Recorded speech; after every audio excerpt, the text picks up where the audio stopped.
Hey, everybody, welcome back or welcome to The Growth Project, a podcast by AMPLOS. My name is Cory Shaffer, and I am excited for today's episode. We have a guest, Anne-Marie Anderson. So Anne-Marie Anderson is a three-time Emmy Award-winning broadcaster for ESPN, a keynote speaker, and author. Her new book, Cultivating Audacity, Dismantle Doubt, and Let Yourself Win, released this month, January 2025. She's also a mother of three. She enjoys playing beach volleyball, golf, hiking, swimming, and any game where you keep score. So Anne-Marie and I are really going to take the next little bit here and break down her book. We're going to talk a lot about cultivating audacity. So she's going to share her story, how she came to lead a life full of audacity. We'll even start there by just breaking down that word. What does audacity mean? And why we could all use a little bit more of it in our own lives. And then we'll break down the 4 barriers that prevent us from being bold, taking risks, and living audaciously. So I hope you enjoy the episode. Anne-Marie is engaging. She is full of stories, and enjoy the episode. Anne-Marie, thanks so much for joining me here on The Growth Project. Good morning. Good morning. I'm happy to be here to chat with you. A little early morning coffee and chat. I love it. Perfect. Yeah. So let's dive right into this. What we really want to dive into here over your, I guess that's your right shoulder here. We're going to talk a lot today about your brand new book, Cultivating Audacity. So let's just start, I guess, with the idea. Where did it come from? Is this something that you have been thinking on for years? Is this, more of just a recent venture? Just talk to us, I guess, about the idea behind the book. Where did it begin? And then we can get into more specifically, like, why Audacity? Because I'm sure our listeners are going to be, wondering that. Sure. The word audacity, right? My parents used to use it with me when I was younger. Like, you have the audacity to ask me that, and always had this kind of negative connotation. And so I got curious about it. And audacity is simply the willingness to take bold risks. That's the definition of it. In fact, I have a sister-in-law from Argentina, and she says it's a very positive word in our country. I don't know why it has this negative connotation in the US, but I believe that you need to be willing to take some bold risks in order to grow. That's fairly standard, right? If you stay the same, it ensures no growth is possible. So I began to maybe take more risks in my career. I'm a sports broadcaster of 35 years. I started my career at 21 years old at ESPN. And in that business, you need to be willing to try to stand out, as uncomfortable as it is. I mean, I'll tell you this, Cory, the way I really started embracing it is kind of out of a very sad story, in that I, like many in college, interned in television. I interned at my local station in Denver for a really nice man named Peter Rogat. A few years after I started at ESPN, Peter got his dream job as a Sports Center anchor there. He was 37 and newly married and got his dream job, super fit, and just everything was going great for him. And the long story short of it is, on his 6th day into work, he hadn't even been on air yet. He came into work and he collapsed at his desk. And when people came running around the corner asking if anybody knew CPR, I did. And my roommate and I ran over there, and I think I was the only person who knew Peter at that point. He was brand new. And despite our best efforts in CPR, Peter died there on the floor at 37, very unexpectedly. Oh. And I was 23 at the time. And I remember, as he was being taken away, his life done after just 37 years, I remember thinking, if you can be 37 and newly married and starting your dream job and have it all ripped away, I'm never going to wait for anything ever again. And I know we've all heard those stories, like, don't wait, you only have today. But there's something about viscerally seeing it for someone that it was really life altering. And immediately after that, I realized that waiting doesn't work. And I started pursuing exactly what I wanted my life to look like more aggressively. Yeah. I appreciate you sharing the story, for one. How did that then show up, though, over the next X number of years to where we are today, to get to the point where you felt like, hey, I need to tell this story? Sure. I mean, the first thing I did was I started traveling the world. I always wanted to travel the world. So immediately after that, during every break I had from ESPN, I did the most adventure travel I could do. I rafted the most dangerous rivers in the world. I hiked to Everest Base Camp. I camped in the Serengeti. I did as many things, trekked gorillas in the Congo, because I wanted to experience as much of life as possible. Mm. And then I started professionally kind of asking for things. And I think, especially as a young woman, as I mentioned, I was 21 when I started, 23 when this happened. We don't ask for much. So I started asking for things like, hey, can I produce the Olympic Games? And at 24 years old, I'm sure it's still the youngest person ever for ESPN to produce Sports Center coverage when I went to Barcelona to cover the Dream Team at the Olympics. So it started to show up in my work, in me asking for more, risking more. Certainly when I went to go on camera, that was a big risk because I was already an established producer. So I just learned to kind of take bigger risks and make peace with the outcome, because the outcome's not always what you want. I always say the audacity is in the action, not in the outcome. Interesting. So can you provide some, examples maybe of where the audacious action didn't yield the outcome that you wanted, and yet, like you're saying, there's still a sense of pride in, at least I went for it. Sure, absolutely. And the thing is, you learn from it. I always say, people have a great fear of failure. Obviously, a failure, rejection, embarrassment, judgment. Fear is a big umbrella. And so, even my first time on camera, I had already been a producer for 10 years. But when I started at ESPN, going on air, I was supposed to be on a little regional sports network, Cory, like an arm of ESPN in the Mountain West, doing sideline reporting. But before I ever went on air, some things got changed around. Someone couldn't do their assignment. And so my very first game was opening weekend of college football on ESPN2, which was in 78 million homes. And it was my first time ever on live television. And I was absolutely paralyzed with fear. And I was afraid that I was going to be bad on air because I was an accomplished producer. And I was afraid that once the people that I produced for saw how bad I was on air, they'd never take my advice again, and I'd be embarrassed and I'd be judged.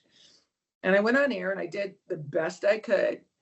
But all those things were true, right? I was bad on air. You'd have to be your first time. And I was embarrassed and I was judged and I was exposed and I survived. And that's the most important thing. I survived. And then the next week, because I had a contract, there I was again, terrified again, did it again. And I always say the only thing better about the second time was that it wasn't the first time. It was just as bad. Right. But taking that information and data, and that's when I really learned one of the key concepts in Cultivating Audacity, which is making friends with fear. Cory, I feel like people want to push fear away, and you can't, right? You can't squelch it. So you have to kind of acknowledge fear is always going to be with you. You just don't let it make any decisions for you. And so I got really comfortable with being embarrassed and judged and failing, and took the lessons I could into the next time to try to be just that little bit better. Yeah. Yeah. Well said. Okay. Well, let's talk again. You've been doing this throughout your career. How is it usually received, especially, and you can certainly speak to this more so than I can, but I have to imagine, especially if we're going back 20 plus years, as a woman to be audacious in a male dominated industry, what was it met with? I had a lot of great male mentors. I Mhm. have to say, I know that people are like, oh, men don't this and that, but I had some really fantastic male mentors. And those who didn't meet it with any kind of enthusiasm or respect became a non-factor. My friend Laura Gassner-Otting, who's also a writer, always says, don't give a vote to those who shouldn't even have a voice. So there were certainly plenty of times where people couldn't get it. I'll give you one example. I was producing coverage of heavyweight title fights of Mike Tyson. We were in Vegas doing a fight, and I was the producer at the time. And so I had a male crew, a reporter, a couple of cameramen, some audio techs, a runner, and such, all men. And as we were setting up, someone from boxing, I don't know, was from Tyson's camp or where he was from, but he came over very blustered about the way we were setting up and said, I want to speak to the guy in charge. And so all the guys I worked with pointed at me And I said, how can I help you? And he said, I want to speak to whoever's in charge. And I said, I am in charge. How can I help you? Now I was very young. As I said, I started at 21. So at this point, I'm about 27, maybe. And he said, no, I want to speak to your boss. Because he just couldn't get there, that a 27-year-old woman would be in charge of, this particular Sports Center coverage for Mike Tyson's fight. And I said, I'm in charge. He wouldn't take it. So finally, I said to one of our camera operators, a good friend of mine, Jeff, I said, Jeff, can you get this guy a chair? And, Jeff had worked with me for a really long time. And so he had this smirk on his face, like, oh, she is going to blow him up. I know she is going to blow him up. So he got the chair. I said, sir, please have a seat. And I went back to setting up because he was slowing us down. And after about 5 minutes, he was super hot, like really hot now. And he's like, hey, is this guy ever going to show up? And I said, what guy? And he said, the guy in charge. And I said, oh, I already told you that I'm in charge. I got the chair so you could take a moment to wrap your head around it. Are you ready? Like I just wouldn't even take it. And that came with practice and with support from a great crew. One of the things I run into is people think, oh, well, you were just born that way. Not at all. I was super shy. But having really a great support group, as those guys were, helped me a bunch. Yeah, that's awesome. And so I'm guessing then there were a handful of experiences where maybe they were met with that, but I think I've even found in my career over the years, oftentimes it's met with a level of respect, especially if you're talking, if who is on the other side of things is somebody who is seasoned in their career or in some type of a leadership role. Like at some point, it doesn't matter, man or woman, to be audacious, to be bold, to be assertive is typically met with respect. Is that what you've came across? Yeah, I mean, I think it's changed a bunch over the years. I had an excellent experience at ESPN when I was younger. I still work for ESPN, freelance now. And I think that it's evolved a bit, but I'll tell you what I'm really grateful for. I'm really grateful that early in my career, there was no social media. I am, because none of my value is attached to followers or likes or how I looked at that time or anything like that. And I think it's tougher now sometimes because there is this expectation, I do social media and there's this expectation for younger women that it matters how you look. And at that point, it mattered about the work you did. And especially at ESPN, where it's sports, what kind of a teammate you were. That's what I run into the most about the men that I worked with 30 years ago, is we remember who was a good teammate, who stepped in when they didn't have to and supported. So it's definitely evolved, but I had a really good start. Yeah, awesome. All right, so we hit the Audacity piece. Let's talk about kind of the subtitle there. So dismantle doubt and let yourself win. What does that mean? And what do you really talk about there in the book? And we can start breaking that down. Sure. Audacity, as I said, was about taking bold risks. So the subtitle was actually how to dismantle doubt and take bold risks. But when we tested it, people freaked out at the word risk. Like, oh my gosh, risk. I don't want to take a risk. Oh no, no, no. So we actually changed it to let yourself win, which is, stop using these barriers as a stopping point and start using them as information. And so dismantling doubt, in my research, everybody I talked to, interviewed, and coached, it always came down to one of four things. The thing that's stopping you from doing whatever it is you want to do. And it doesn't have to be professional. It can be leaving a bad relationship. It can be living in a different part of the country. It can be strengthening, your health and fitness, whatever it is. It was always came down to fear, time, money, or your inner critic. And so in the book, I go through each one, knowing that you're always going to have those barriers. And I think that's a big, important factor, is that people think, oh, well, I'm going to eliminate my inner critic. It's not going to be there anymore. When I'm really suggesting that you separate it from yourself, give it a name, but recognize it's going to be a passenger in your life. And so you can have a conversation with it and say, that's really not helpful right now, whatever the information is but learn to work with it and not push so hard against it. And that's true for all four of the barriers.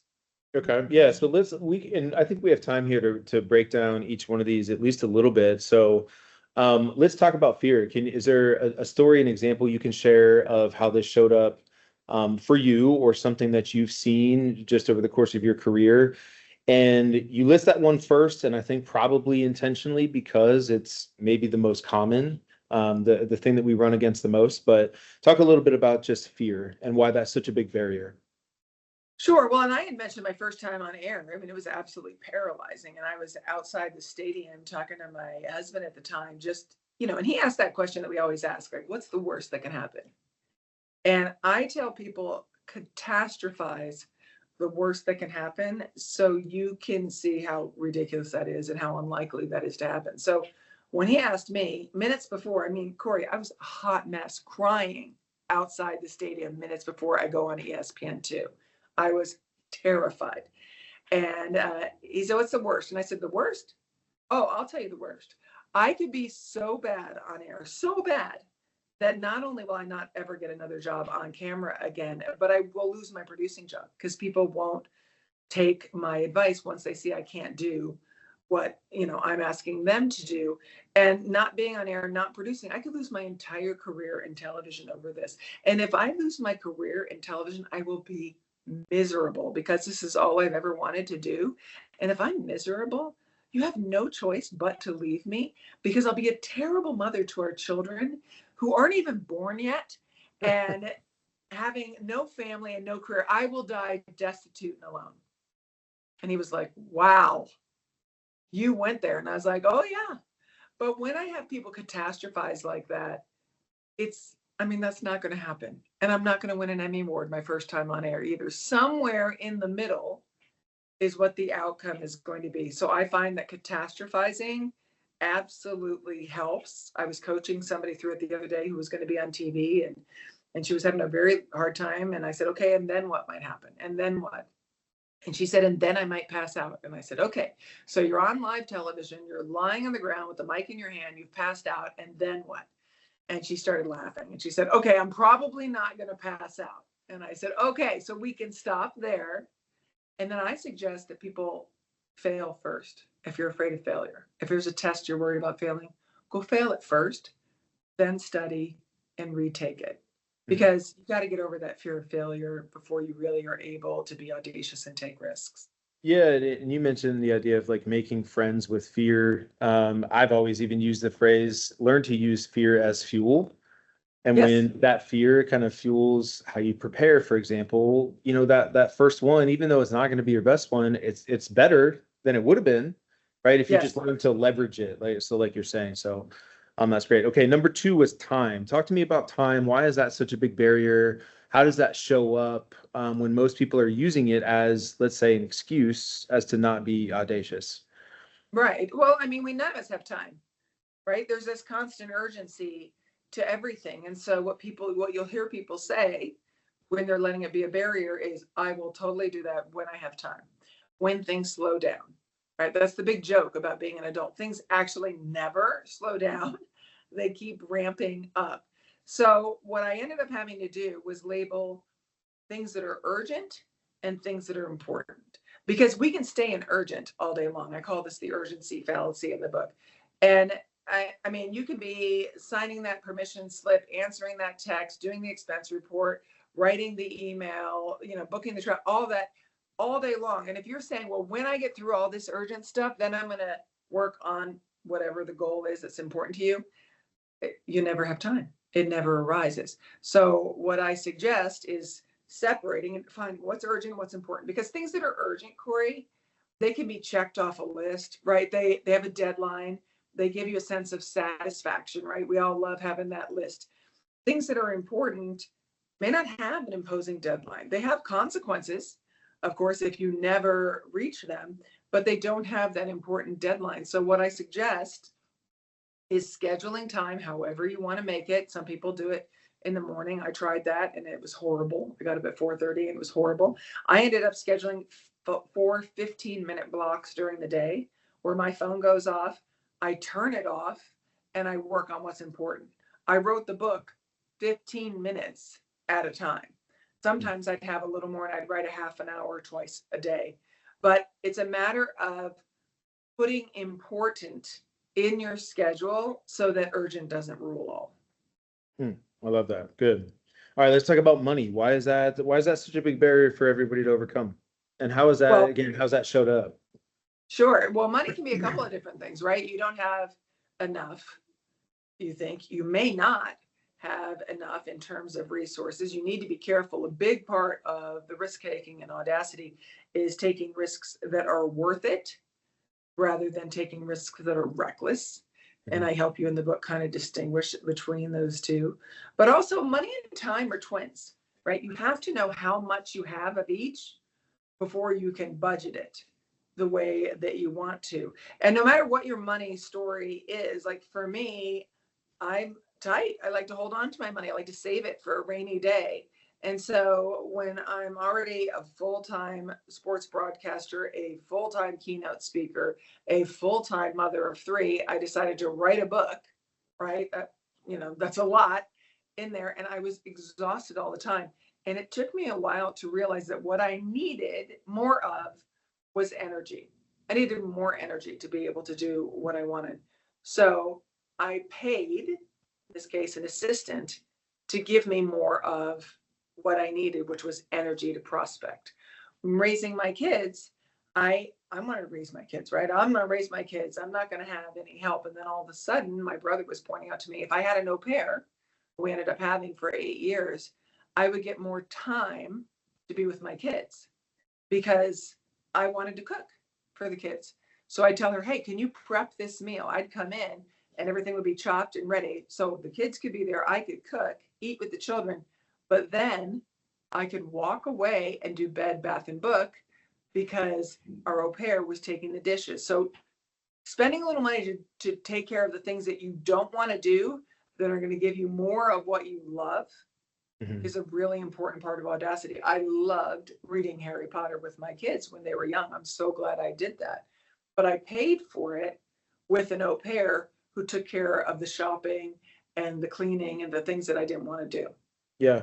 Yeah. I'm curious. This is a little, sidebar, but do you talk at all in the book just about how some of these things, for example, fear, time, money, the inner critic, how it conflicts with like values, right? Because that's a lot of what you're talking about here is like, hey, I value my family. I want to be a mother to my children. I want to be present for them.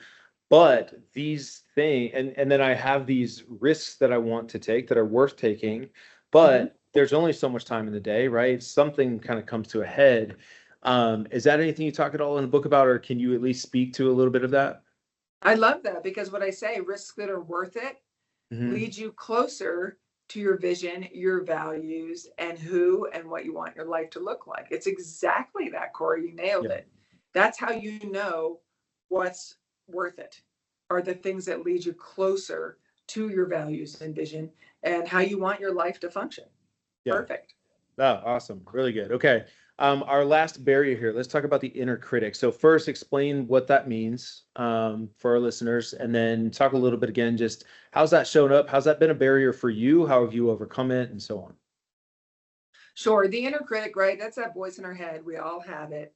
And it will sometimes tell you you're not ready. That's the biggest lie that it tells is you're not ready. We can do this when.